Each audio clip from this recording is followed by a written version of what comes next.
All right, I just have one question for you. What if? But that question is pretty incomplete without whatever comes after it.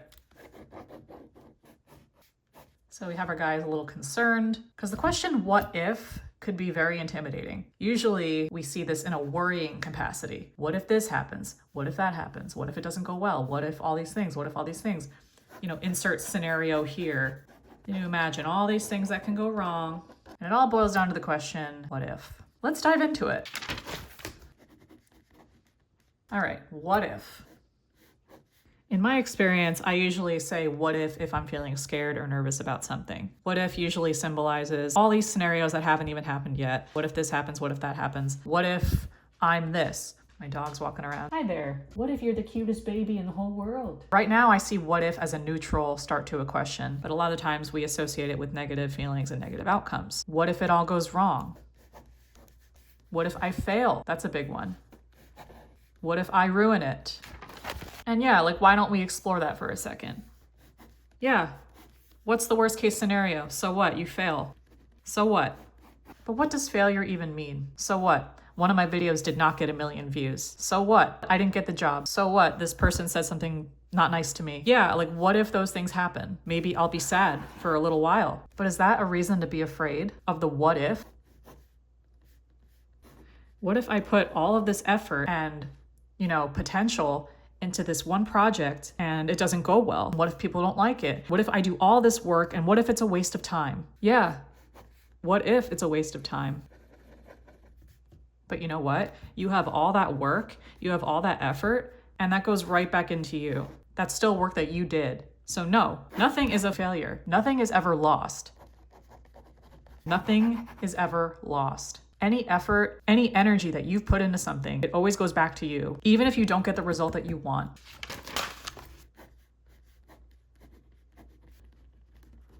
Another one, what if they don't like me? I remember in 6th grade, I was really nervous about going to a bigger school. I used to get bullied a lot, which I can talk about in another video. There's the student version of me. This was literally my thought process walking into 6th grade. I was so worried what everyone else thought of me. And these were people I didn't even know yet. I was already so fearful about being liked that it affected my confidence. And you know what? Some people liked me. I gave them some big feet right there. Some people liked me, and some people didn't. I don't know if they were necessarily this angry at me. Some people liked me and some people didn't, and that's okay. So yeah, the question, what if they don't like me? Who cares? You're gonna find people that like you and you're gonna find people that don't. So what's the point in terrorizing yourself with the what if scenarios of what can go wrong? Here's another big one. What if I'm too late? Give this guy a watch. What if I'm too late? Or another one, is it too late for me? First of all, there's no such thing. It never actually, compared to what? Compared to what? Other people? Yourself? Your friends? Your family? Too late in what? These are all just made up concepts. In BoJack Horseman, which is one of my favorite shows, I'm gonna draw a really bad BoJack here.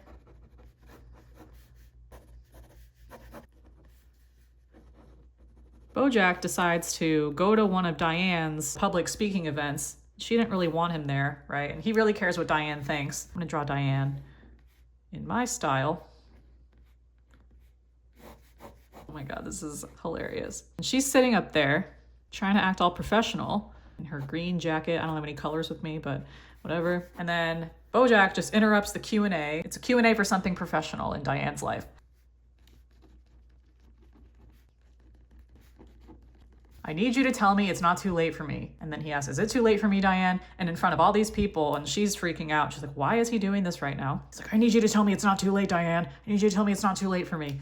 And she just kind of freezes, and the episode ends on that. And I think that is such a profound way to end the episode. If you haven't watched BoJack Horseman, you totally should. It is full of little nuggets of wisdom if you're into that. But yet, I think it's one of the most amazing animated series that exists. Anyway, I need you to tell me it's not too late for me. We have such a fear that things are too late, that we've missed the boat, that we've missed out on all these things. And who are we comparing ourselves to? Why are we in such a rush? Why do we need to achieve all these things by some arbitrary deadline? But I really think Bojack was talking about himself or his own personal failings. He feels he's not good enough. He's insecure. He has all his family trauma and stuff. And he's seeking Diane's approval for her to tell him, yes, it's not too late for you. Yes, you could still do it. But what he needs to do is tell this to himself. No, it's never too late for you or anyone. You can make a change at any time. Let's reframe this. What if it's not too late? What if it's never too late? What if it's never too late? What if things could actually go well? What if things could actually go well? What if you are right on time? And this was a really big one for me. And sometimes it rears its ugly head.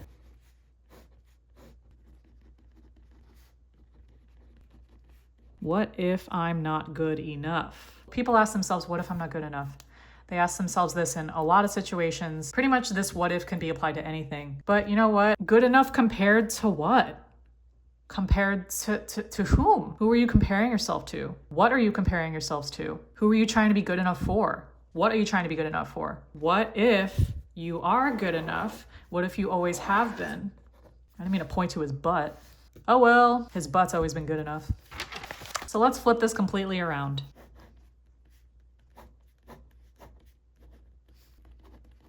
What if instead we flip this question on its head and say, what if I am good enough? What if it's not too late? Diane, it's not too late.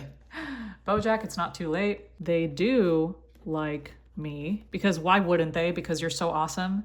I mean, look at yourselves. Look at yourselves. You guys are amazing. What if I fail? Whoa, why did I write that? What if I succeed? And my favorite one of all, what if it goes better than I could have imagined? This is my favorite way to flip the what if. What if it goes better than I could have ever imagined? We'll put an ever in there. Because you know what? If you're gonna imagine fake scenarios anyway, you might as well think about the fun ones, even for little things. What if I go to the coffee shop and they hand me the most delicious coffee that I've ever had in my life, instead of what if the barista messes up my order again? Instead, what if it goes better than I could have ever imagined? What if you're walking into class and there's someone new and you're thinking, oh, what if they don't like me? Instead, you're thinking, what if this person ends up being my friend? What if this person and I get along so well and we both like magic cards or Yu-Gi-Oh? What if we both like Yu-Gi-Oh cards? Like, what if we both have the same interests? What if things are actually going to go well? What if I get an A+ on my test? What if I get into that college of my choice? What if everything goes really well? What if it goes better than I ever could have imagined? So instead of being in bed awake, imagining all the things that can go wrong, what if you start thinking about all the things that can go right? Give him a little pillow. He's not sleeping on nothing. Oh my God. People still have headboards in 2025? I don't know. Whatever. So you're in bed and you're thinking about what can go wrong. Turn that into what can go right.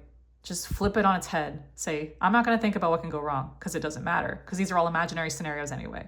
I'm going to think about all the amazing things that could go right. You're literally giving yourself pleasant thoughts. You're giving yourself pleasant emotions. You're still laying in bed. You're stressing out. So instead, think about pleasant things. What if things work out for you? What if things go so well for you that you couldn't have even imagined the scenario in the first place? What if instead of anticipating the worst, you started anticipating the best and saying, yeah, what if things are so good for me? What if things really work out for me? Like, I'm getting emotional just thinking about that. It's a subtle shift in the way of thinking, but we so often fear the what ifs of the future. It's time to start wondering and imagining instead of fearing. Saying, you know what? Like, I'm open to the possibilities of life.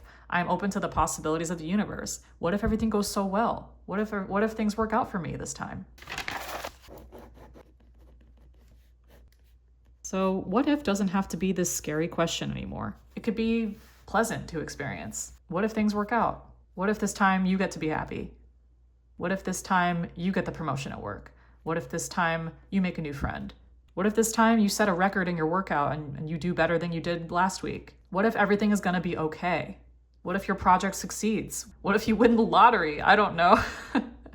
Whatever you're thinking about, start imagining the best case scenario. Start giving it to yourself before it actually happens. I mean, that's what we do with the bad stuff anyway. You might as well think in your favor. Anyway, that's my little thought of the day. So every time you start thinking, what if, think of me and then flip it around. Hope you like this video, and I'll see you guys in the next one.